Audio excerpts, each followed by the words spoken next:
Hello friends, நம்ம இது வரைக்கும் பார்த்த ஆசனங்கள்லாம் உங்களுக்கு ஸ்பைனுக்கு ஒரு ஃப்ளெக்சிபிலிட்டி கொடுக்கும், ஜாயிண்ட் மொபிலிட்டிக்கு ரெடி பண்ணியாச்சு. நம்ம அதை தவிர நம்ம என்ன பார்த்தோம்?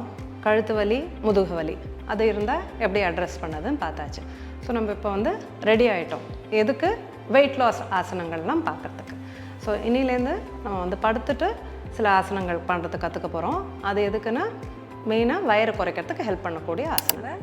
ஒபிசிட்டி அது ஒரு மேஜர் லைஃப் ஸ்டைல் டிஸார்டராக மாறிட்டு வருது.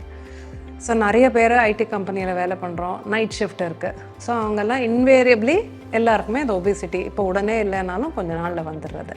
அதுக்கு மெயினாக என்ன காரணம்? இப்போ வயரை குறைக்கிறதுக்கு மெயினாக நம்ம பார்க்கக்கூடிய ஆசனங்கள் படுத்துட்டு செய்யக்கூடிய சில ஆசனங்கள். அதில் நிறைய வேரியேஷன்ஸ் இருக்குது. ஒரே ஆசனங்களை பலவிதமாக பண்ணலாம். நம்ம இன்றைக்கி பார்க்கக்கூடிய வேரியேஷன் சிம்பிள் வேரியேஷன்ஸ். இப்போ நம்ம பார்த்துட்டு இருக்க எல்லா ஆசனமே ஒரு பிகினர்ஸ்க்கு உண்டான ஆசனங்கள் தான். ஸோ அதை எப்படி பண்ணுறதுன்னு பார்க்கலாம். இப்போ ஸ்டார்டிங் பொசிஷன் நல்லா ஃப்ளாட்டாக படுத்துக்கணும். முதுகில் படுத்துன்னு செய்யக்கூடிய ஆசனங்களுக்கு பேர் சுபைன் ஆசனாஸ்னு பேர். So lying down on the back. So இதுலேயும் நம்ம நேராக நிற்கிறச்சே சமஸ்தித்தின்னு ஒன்று சொல்லியிருந்தேன், உங்களுக்கு ஞாபகம் இருக்கும்னு நினைக்கிறேன். ஸோ அதில் எப்படின்னா கழுத்து, முதுகு, தலை எல்லாம் ஒரே லைனில் இருக்கக்கூடிய அமைப்பு. அதே மாதிரி தான் இப்போ படுத்துட்டு இருக்கிறச்சேவும் உங்கள் தலை, கழுத்து, ஸ்பைன் இது மூணும் ஒரே லைனில் இருக்கணும். கூடவே உங்கள் காலும் ஒரே லைனில் இருக்கான்னு நீங்கள் கவனிச்சுக்கணும். நிறைய பேர் நம்ம என்ன நினச்சிட்ருப்போம், நம்ம ஸ்ட்ரைட்டாக தான் படுத்துக்கிறோன்னு. ஆனால் ஆக்சுவலாக பார்த்தீங்கன்னா நமக்கே தெரியாமல் உடம்புல ஒரு சைடு டில்ட் இருக்கும், அலைன்மெண்ட்டே கொஞ்சம் மாறி இருக்கும். ஸோ நீங்கள் அதை முதல்ல ஸ்டார்டிங் இந்த சமஸ்திதி லையிங் டவுன் சமஸ்திதியில் அதை ஃபஸ்ட்டு கரெக்ட் பண்ணிக்கணும். ஸோ தலை, கால் ரெண்டும் ஒரே லைனில் இருக்கான்னு செக் பண்ணிக்கோங்க. ஸோ இதுதான் உங்களோட ஸ்டார்டிங் பொசிஷன். இதில் என்ன பண்ண போகிறோம்?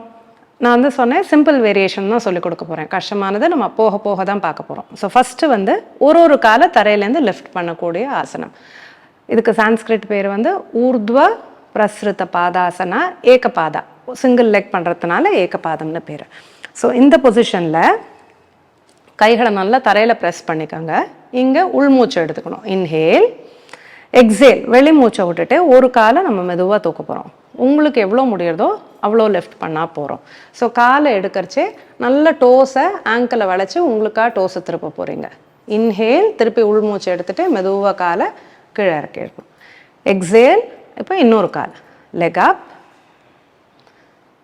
ஸ்லோலி இன்ஹேல் பண்ணிவிட்டு காலை கீழே வைக்க போகிறீங்க. ஸோ இந்த எக்ஸேல் பண்ணுறச்சே நல்லா நம்ம வயத்தில் ஃபோக்கஸ் பண்ணி வயரை நல்லா உள்ளே இழுத்துட்டே செய்ய போகிறோம். ஆனால் ஃபஸ்ட்டு டைம் தான் பண்ணுறீங்க அப்படின்னா எல்லாருக்கும் இவ்வளோ தூரம் காலை தூக்க முடியுமானா முடியாது. ஸோ அப்போ உங்களுக்கு எவ்வளோ முடியறதோ அந்த அளவுக்கு தூக்கினா போகிறோம். ஸோ இப்போ எக்ஸேல் பண்ணிவிட்டு இவ்வளோ தான் உங்களுக்கு தூக்க முடியுதுன்னா இந்த இடத்துல நிறுத்தினா கூட பரவாயில்ல. முட்டியை மாத்திரம் ஸ்ட்ரைட் பண்ணிக்க பாருங்கள். முட்டியை மடிச்சுக்கோங்க லேசாக. ஸோ சில பேருக்கு இப்படி தான் வரும். ஸோ அவங்களுக்கு எந்த இடத்துல முட்டியை ஸ்ட்ரைட் பண்ண முடியுமோ அப்படி நிறுத்தினா பரவாயில்ல. சாஞ்சா மாதிரி இருந்தாலும் ஓகே தான். ஸோ டோஸை உங்களுக்காக எடுத்துக்கோங்க. இன்ஹேல், மெதுவாக காலை கீழே போட்டுடலாம். எக்ஸேல், இன்னொரு காலை மேலே எடுத்துக்க போகிறீங்க. ஸோ உங்களுக்கு எவ்வளோ தூரம் முடியுமோ போகிறோம். முட்டியை ஸ்ட்ரைட்டாக வச்சுக்கோங்க. டோஸ் உங்களுக்காக திருப்பணும். இன்ஹேல், டோஸை நல்லா வெளியில் தள்ளிட்டு காலை கீழே வச்சிடலாம். ஸோ இது ஒரு ஃபஸ்ட்டு மாடிஃபிகேஷன். சில பேருக்கு லைட்டாக இது ஃபஸ்ட்டு டைம் பண்ணுறச்சே காலை லிஃப்ட் பண்ணுறதே முதுகு வலி இருக்கலாம்.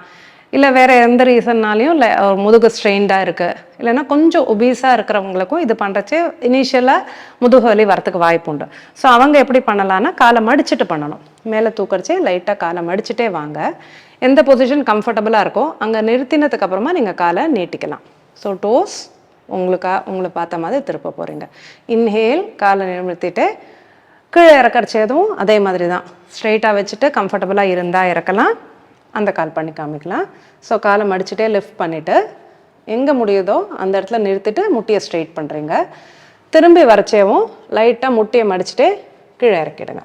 இந்த மாதிரி ஒரு சில நாள் ப்ராக்டிஸ் பண்ணதுக்கப்புறம் பேக்கும் ஃப்ரீ ஆகிடும், உங்கள் காலும் ஃப்ரீ ஆனதுக்கு அப்புறமா நம்ம முதல்ல சொன்ன வேரியேஷன் ஃபுல்லாக 90 degrees லெஃப்ட் ஸ்லோவாக பண்ண போகிறோம். Exhale, inhale, exhale,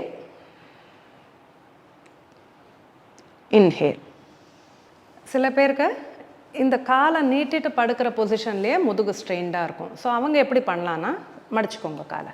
so starting பொசிஷனே நீங்கள் இந்த மாதிரி காலை மடித்த பொசிஷன் தான் ஆக்சுவலாக முதுகுக்கு ரொம்ப கம்ஃபர்டபுளாக இருக்கக்கூடிய பொசிஷன். இதுலேருந்து கூட நம்ம இதை ஸ்டார்ட் பண்ணலாம். ஸோ இந்த பொசிஷனில் இன்ஹேல் பண்ணிக்கோங்க. எக்ஸேல் ஒரு காலை மாத்திரம் மேலே தூக்க போகிறோம். ஸோ அது வந்து இனிஷியலாக ரொம்பவே கம்ஃபர்டபுளாக ஈஸியாக இருக்கும். இன்ஹேல் அதே மாதிரி மடித்து கீழே வச்சிடலாம். அந்த அடுத்த கால் பண்ணி காமிக்கலாம். ஸ்லோவாக கீழே இறக்கிடுங்க.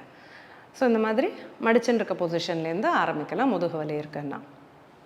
ஸோ கொஞ்சம் உடல் பருமனாக இருக்கிறவங்க, பட்டு வந்து பெருசாக இருக்கிறவங்களுக்கெல்லாம் முதுகு தரையில் படிகிறது இனிஷியலாக கஷ்டமாக இருக்கும். ஸோ அவங்களுக்கு வலி வராமல் இருக்க நம்ம வந்து 1-2 ப்ராப்ஸும் யூஸ் பண்ணுவோம். ஸோ ஒரு குஷனை கையில் நீங்கள் முதுகு கடியில் போட்டுக்கலாம். இல்லை மெல்லிஸாக ஒரு பெட்ஷீட்டோ டவலையோ மடித்து முதுகு கடியில் போட்டுக்கலாம். ஸோ அது எந்த மாதிரி ப்ராப் எப்படி யூஸ் பண்ணுறதுன்னு நம்ம இப்போ பார்க்கலாம்.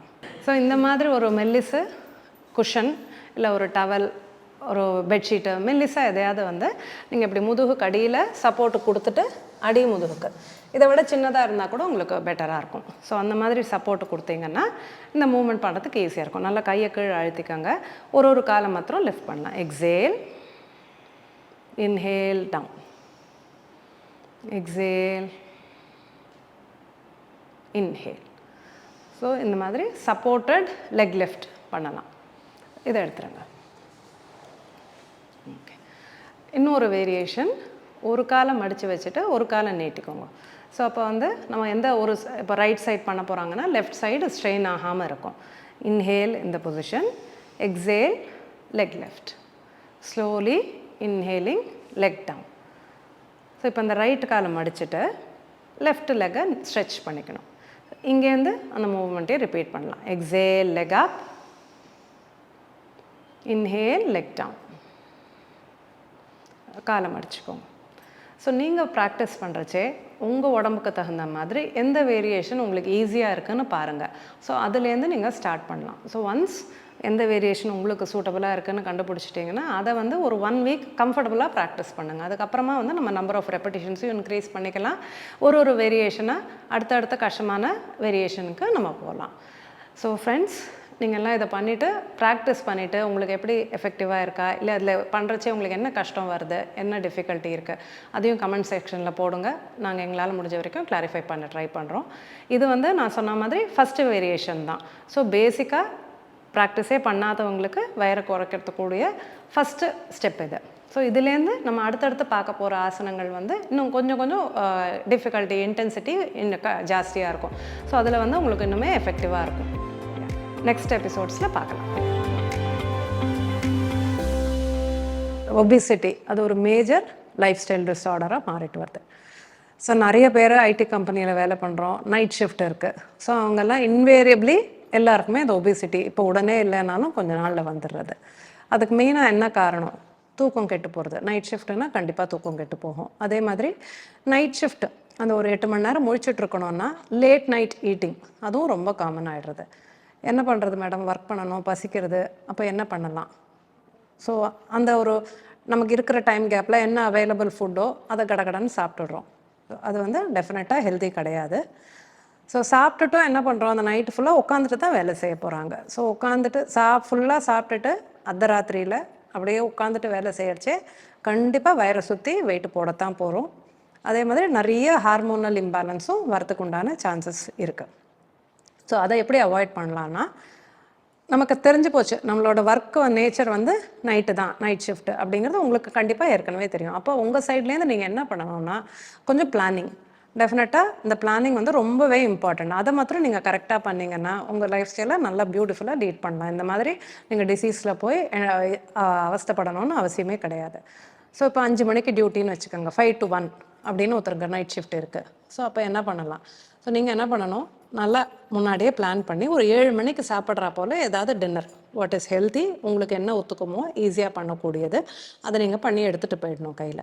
ஸோ 7:30 மணிக்கு அப்புறமா டெஃபினட்டாக எந்த கார்போஹைட்ரேட்ஸ் சாப்பிடாமல் பார்த்துக்க வேண்டியது அது உங்கள் பொறுப்பு. ஸோ என்ன சாப்பிடணுமோ ஹெவியாக இருந்தால் கூட பரவாயில்ல, அந்த 7:30 மணிக்குள்ளே முடிச்சிருங்க. ஏன்னா அதுக்கப்புறமா நீங்கள் நிறைய நேரம் முழிச்சிட்ருக்க போகிறீங்க. இது வந்து ஃபஸ்ட்டு. அடுத்தது வந்து எவ்ரி ஒரு 1 hour ஒரு 5 நிமிஷமோ 10 நிமிஷமோ ஒர்க்குக்கு நடுவில் 5 மினிட்ஸ் எழுந்து நடக்கிறதுங்கிறது கஷ்டமாக இருக்கும். அட்லீஸ்ட் ஒரு 2 மினிட்ஸ் ஒரு ரெஸ்ட் ரூமுக்காவது போயிட்டு வரணும், எழுந்து போய் ஒரு தண்ணி குடிச்சிட்டு வரணும். ஸோ அந்த மாதிரி நீங்கள் அலாரம் வேணாலும் டைம் வேணாலும் செட் பண்ணிக்கோங்க. ஸோ எவ்ரி 1 hour கொஞ்சம் மூவ்மெண்ட் இருக்கிற மாதிரி பார்த்துக்கோங்க. பசிச்சதுன்னா டெஃபினட்டாக நான் முன்னாடியே சொன்னது போல் எவ்வளோ வேணால் தண்ணி குடிச்சிக்கலாம். ஸோ கொஞ்சம் நிறைய தண்ணி குடிக்கிற பழக்கத்தையும் இன்க்ளூட் பண்ணிக்கோங்க. அதுக்கும் மேலே பசிக்கிறது, எனக்கு வீட்டுக்கு நம்ம ஷிஃப்ட் முடிச்சுட்டு வர சமயத்தில் எனக்கு பசிக்கிறது, பசியோடு இருந்தால் தூக்கம் வராது. ஏன்னா ஆல்ரெடி நீங்கள் தூக்கம் ஸ்கிப் பண்ணிட்டு தான் ஒர்க் பண்ணுறீங்க.